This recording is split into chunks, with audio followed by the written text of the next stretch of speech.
og velkommen til endnu en video på vores kanal. I dag skal vi vise frem i vores Journey Together sæt, og vi skal også åbne 4 pakker Journey Together. Men vores master sæt i Journey Together, det er ikke lige det, vi nåede længst i, så vi håber, vi kan få noget i de pakker. Det er helt sikkert, og vi vil også gerne være helt ærlige med jer. Det her det er anden gang, vi optager introduktionen, og det er fordi, at vi skifter lidt frem og tilbage mellem nogle kameravinkler i den her video, og nogle af dem, der har vi simpelthen fået det optaget uden lyd. Yeah. Så jeg håber, I vil bære over med, hvis noget af det bliver lidt rodet i dag. Heldigvis så er alt det, hvor vi viser vores mastersæt frem, og hvor vi åbner pakker, det er optaget med lyd, så det bliver bare nogle bidder ind imellem, hvor at, det bliver optaget her efterfølgende. Det har vi altså lige klodset i, og det undskylder vi for, men sådan går det jo en gang imellem. Mennesker laver fejl, kære venner. Tak fordi I ser med. Hej igen, kæreste venner. Ja, så er vi tilbage. Så er vi nemlig tilbage, og allerede her på første side kan I godt se, der er nogle huller. Det er jo reverse hollows, som jeg kan prøve at gå lidt længere ud, som mangler her. Ja. Og vi bygger måske lidt anderledes op, end mange gør. Vi synes, at det er rart, at der er, hvad skal man sige, sådan en form for samhørighed i det, så vi kører for eksempel 2 EX-kort ved siden af hinanden. Jeg synes bare, det ser meget mere pænere ud, at alt går op i 2 og 2, i stedet for at der er en, der kun er en af, og så skal der være en kort på den ene side, og så på den anden side også. Ja, altså for eksempel, hvis nu at det var anderledes, så kunne man jo være i den kedelige situation, at Winglul her, for eksempel, den stod her, og så stod Reverse Hollowen hernede. Og det synes vi i hvert fald ikke ser særlig fedt ud. Nej. Men som I kan se, så er der stadigvæk kæmpe store huller heri. Og det fede, synes vi jo, noget af det fede ved at lave mastersets, er jo, at når man åbner pakker, så er der jo ikke nogen af kortene, der ikke er gode, kan man sige. Ja. Så hvis man nu åbner udelukkende for at tjene penge, så kan man lige så godt jo bare springe de første 8 kort over, eller de første 7 kort over, og gå direkte til de bagerste. Her kan vi for eksempel se 2 Zacian, som er lige ved siden af hinanden, og ja, det er måske ikke helt sådan, man normalt laver masterset, men vi synes i hvert fald, det ser bedre ud på den måde. Ja. Hvad kunne du egentlig håbe på, vi trækker, Vitello der? Er det guldkortene? Ja. Og heroppe har vi Dunsparce, som der også er 2 af. Vi har trukket den der Dunsparce ret mange gange. Det er rigtigt, ja. Den har vi et par stykker af i byttemappen også. Kunne der være interesse i at se vores byttemappe på et tidspunkt? Vi er jo meget, meget interesseret i at bytte. Vi er ikke så interesseret i at købe enkeltkort, hvis vi skal være helt ærlige. Vi vil hellere bytte os til det, hvis det kan lade sig gøre. Vi kan godt lide at åbne pakker, og jeg synes i hvert fald, og nu tillader jeg mig lige at tale på dine vegne også, jeg tror også, at du synes, at det er sjovere at åbne sig til det selv, end at skal ud og købe et enkelt kort. Ja. Jeg synes, det er meget sådan bedre at have et minde af, at du måske har trukket et guldkort i den her pakke, i stedet for at du bare sidder inde på internettet og købte det. Det er faktisk en ret god refleksion. Det er jeg fuldstændig enig i, at der er jo nogle af kortene, som man trækker, som når man så sidder og kigger i mapperne, så det var det der, vi åbnede sammen med farfar den der dag, eller du ved, hvor man kan huske, at man har gjort det selv. Ja. Nå, det var jo alle de sådan lidt kedelige kort, vi har været igennem nu, og så kommer vi over til den lidt sjovere del. Jeg synes jo for eksempel, den her Articuno her, den er mega flot. Ja. Vi fik en, der minder rigtig meget om i julekalenderen. Der er så sådan et lille stamp på med en snefnuk. Men jeg synes virkelig, det er et flot kort. Ja. Kommer vi herover, så er vi også... Det her, det var faktisk det første... full art, som vi trak i sættet. Og vel også lidt det, der kickstartede lysten til at lave det her mastersæt. Det var en af vores aller første pakker, hvor vi trak den her, var det ikke det? Jo. faktisk var det den, vi trak, hvor en af dine venner var her. Ja. Ja, du havde en kammerat på besøg, så lavede vi en lille pack battle, og så fik vi det her kort. Og så fik vi jo lidt blod på tanden. Jeg synes også, den her Hops Wooloo, den er mega cute. Ja. Og den ene Lillys Clefairy her, jeg synes jo Clefairy også er en mega sød Pokémon. Og den anden har vi herover, som også er virkelig, virkelig sød. Og vi har den her Zacian, som også er et rigtig fedt kort, synes jeg. Ja, det synes jeg også. Og faktisk så tror jeg faktisk ikke, der er mere heri. Så I kan godt se, der er virkelig plads til forbedring i det her sæt. Ja, og det er der. Det har vi tænkt os at gøre noget ved nu. Nu sætter vi lige endnu en gang om på kameraopsætningen her. Så åbner vi Tello nogle pakker og giver dem videre til mig. Og så sætter vi dem ind, og så vurderer vi lige det samlede indtryk derefter. Så er vi tilbage, klar til at åbne, og Vitello åbner. Jeg sorterer. Ja. Rollefordelingen er klar herhjemme.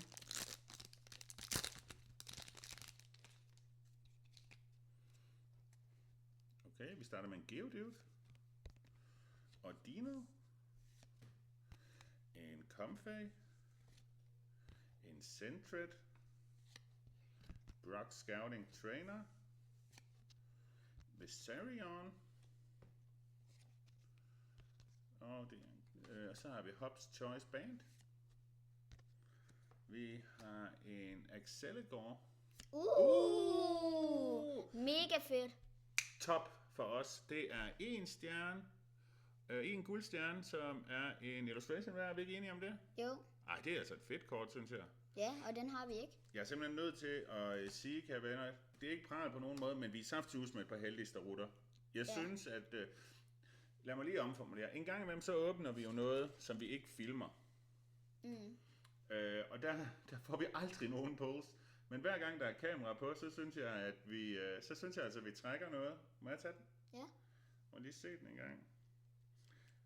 Lidt dumt centreret, men heldigvis skal den jo ikke sættes videre, kan man sige.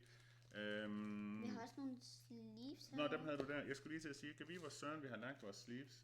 Skal jeg tage dem, så kan du måske finde den næste pakke frem. Ja. Og der var lige et kort her, vi ikke fik med, som var Reshiram. Jeg ved godt, der ikke er så mange af dem, men jeg har altså lidt en ting for dragetyper. Ja. Det er jo langt fra alle sæt, der er dragetyper i, men fedt, når der er. Og lad os lige tage det der væk, og så er vi klar til at køre igen. Kan vi få et hit mere, så kunne det da være super fedt. Jeg skal lige have den der ven. Ja. Helt fint. Og det var en Torchic, Lotad, og Nimble, og Vatral, Combusken. Golem. Ja, vil du? Du må gerne. Excalibur. Og Tropius. 2 sekunder, jeg skal lige være med i mit eget system her. Og det var Tropius der, almindelig type, bum.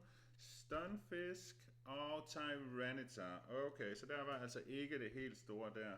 Igen, nej. Som vi var kort inde på lige før, så er der jo rigtig mange af de her kort, selvom de ikke på den måde er store puls, men som jo er lidt puls for os, fordi vi mangler så meget i mastersættet endnu. Ja. Yeah. Videre til den næste pakke, og se om der er noget i den. Og må ikke vi er heldige igen. Jeg føler virkelig, at når kameraet ruller, så kan vi altså trække noget godt. Vi har i hvert fald været rigtig heldige. Okay, Stunfisk. Og hvad har vi her? Bombardier. Der var en Parasite. Pupitar. Og en Electrode. Vi skal lige have... Der er en fast tempo her, der ikke er lige så hurtig som en søns.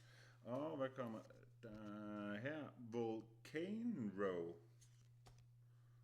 Og Marowak. Og en Purloin. Reverse Hollow. Og Cramorant. en fugl, der spiser en fisk. Og det var en almindelig type. Og den sidste her var en muscata. Det ved jeg i hvert fald. Det er også et af de kort, som vi har en tendens til at trække. Kender I det der med, at der bare er nogle kort, som man bare trækker helt vildt tit? Det gør vi i hvert fald. Der er altså nogle kort, som vi har fået rigtig mange af. Ja, og så er der nogle, som vi får mindre af. Ja, nogle vi slet ikke får. Ja. Og det er jo så guldkort. Vi vil så gerne prøve at trække et guldkort her på kanalen. Vi har aldrig prøvet hverken på eller off cam. Men altså, før eller siden, så sker det jo. Vi går jo lige nu lidt i venteposition, fordi vi har forudbestilt en ETB af Ascended Heroes, som vi håber på kommer i næste uge, nede ved vores lokale kortbutik. Lavitar, en Remoraid, en Carablast, en Kelsion, en Toadscrew, en Damanitan, en Lokix, Squawkabilly Reverse Hollow. Det er faktisk et meget fedt kort, den Squawkabilly. Det er det nemlig, og vi har den godt nok både i, hvad skal man sige, i almindelig og reverse, men det er et fedt kort, det er jeg fuldstændig enig i. Og hvad har vi så? Og en Among Us EX. Det er da vist en af dem, vi mangler, er det ikke det? Eller Nej, har vi den to? har vi. Den har vi to af. Det har du vist ret i, faktisk. Ellers har vi en af dem. Ja, vi har i hvert fald en af dem, men som sagt, så kører vi jo med to, når vi kører på vores EX-kort. Alrighty. Tilbage igen. Der var ikke noget på den første side, men som vi snakkede lidt om, så manglede vi den ene, Among Us, og det er jo fedt at have fået fyldt det makkerpar ud lige der, synes jeg i hvert fald. Ja, det er mega fedt. Og så fik vi også den her Reverse Hollow Bad Boy. Var der noget på den? Nej, der var ikke nogen ild-Pokémon, som vi manglede. Til gengæld så fik vi den her Reverse Hollow Ludicolo. Ja, jeg synes Ludicolo, det er et lidt skør Pokémon, men den er også rigtig fed, synes jeg. Jeg er enig i, at det er lidt en skør Pokémon, men jeg synes virkelig, at det her det er noget fedt artwork. Jeg kan godt lide, når der er knald på farverne, og det virkelig, når kortet popper, om man vil. Ja. Jeg synes, det er et fedt kort. Der var den ene Vatro her, som vi fik Reverse Hollow af. Ja.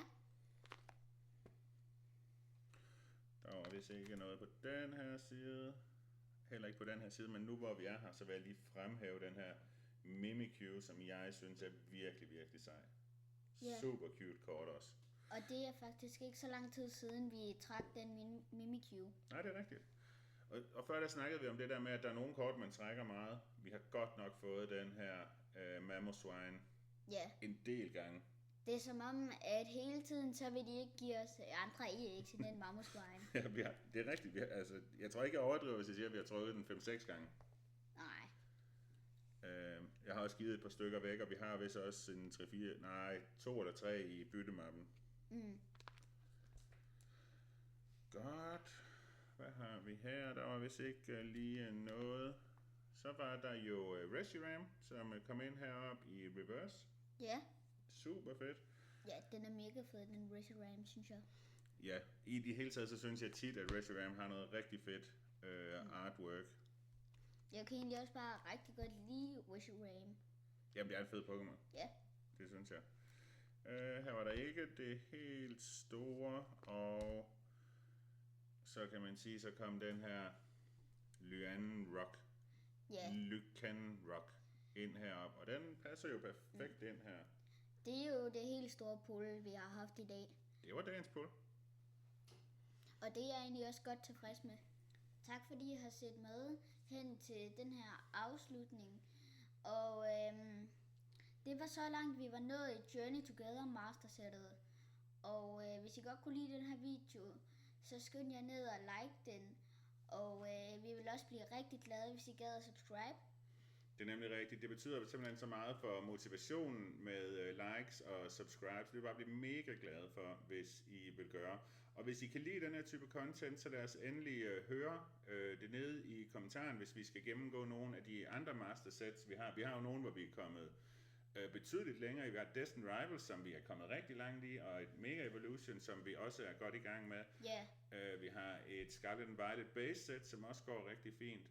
Så er det noget for jer, så lad os endelig høre om det. Men for nu, tusind tak, fordi I har set med på den her omgang. Det sætter vi virkelig stor pris på. Hej hej venner. Hej hej.